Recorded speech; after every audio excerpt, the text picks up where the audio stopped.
In what way does the gospel emphasize the need to have faith? Why were the Pharisees and the doctors annoyed by the actions of Jesus? What can the actions of Jesus teach us? All these questions and more answered during today's episode of Daily Reflections.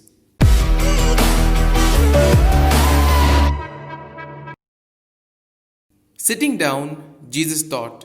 People liked to listen to him. He always spoke about God, his Father, but he spoke in a new way which was attractive and different from that of the scribes and the Pharisees. Jesus represented God as the great good news for human life. The gospel emphasizes on the act of faith. A paralyzed man is brought by four men. Jesus is for them their only hope. Seeing their faith, he tells the paralytic, "Your sins are forgiven." At that time, people believed that physical defects were a punishment from God because of some sin that they had committed. For this reason, the paralytics and many other disabled persons felt that they were rejected and excluded by God. Jesus teaches the contrary. The great faith of the paralytic was a sign that those who helped him were accepted by God. Jesus, in his act of healing, looks at the whole person. He recognized that the man's paralysis was not just physical, but that he did not have the strength to make a positive act of faith. There are times when we need to be helped to ask for healing or to help others to do so.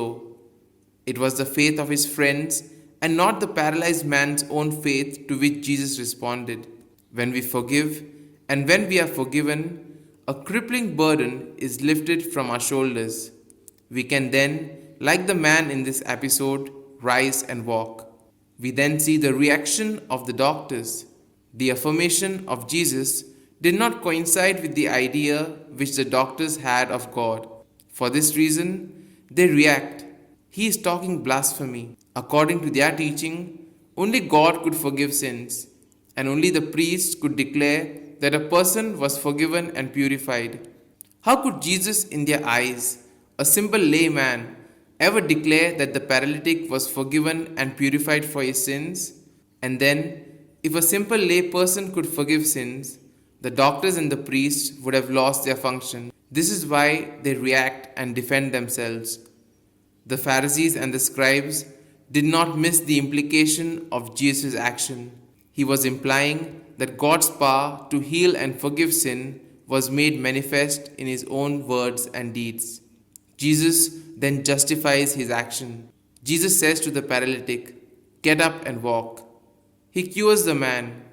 He uses the context of their beliefs that the physical defect was from sin to prove that he has the power to forgive sins. He also shows that paralysis is not a punishment from God because of sin, and shows that the faith of the poor is proof that God accepts them in his love. Jesus is the newly arrived kingdom, personified in his very self.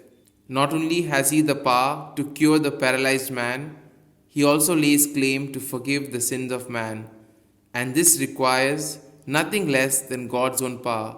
This precisely is what our Advent season is about. We are commemorating the first coming of a Savior Lord, and we are also preparing a welcome for this Savior in our own hearts.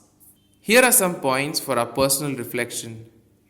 Is my faith like that of the paralytic man and his friends? What is the image that I have of God in myself and which radiates to others? That of the doctors or that of Jesus? Am I ready to make the necessary preparation to welcome Christ in my heart? These points can be of great help to reflect on today's gospel. And if you like our reflection, do share the good news of our Lord. Have a good day, and may God bless you all. Amen.